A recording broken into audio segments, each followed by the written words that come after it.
The beauty of NPS is its investment in diverse asset classes to generate optimum returns for the subscribers.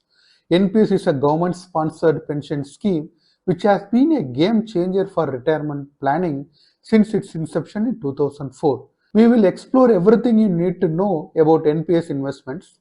Let us start with some basics. NPS was introduced in the year 2004 for government employees and later opened to all sections in 2009. NPS offers a unique way to secure your retirement by investing the contributions in diverse asset classes.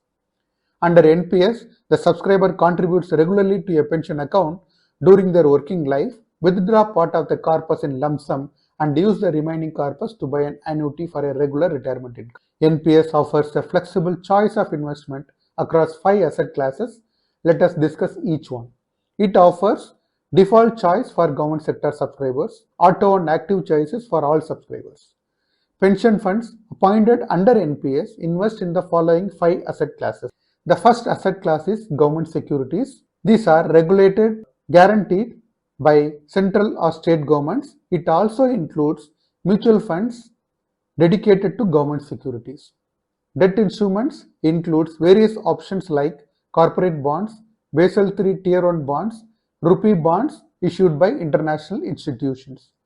Basel III Tier 1 bonds, often referred to as Basel III Tier 1 capital instruments, are a type of financial instrument used by banks to meet the capital requirements established under the Basel III framework, which is a global regulatory framework for banking supervision.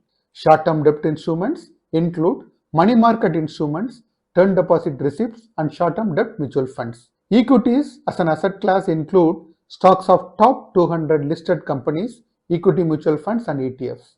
Asset-backed securities are mortgage-based securities and units issued by real estate investment trust.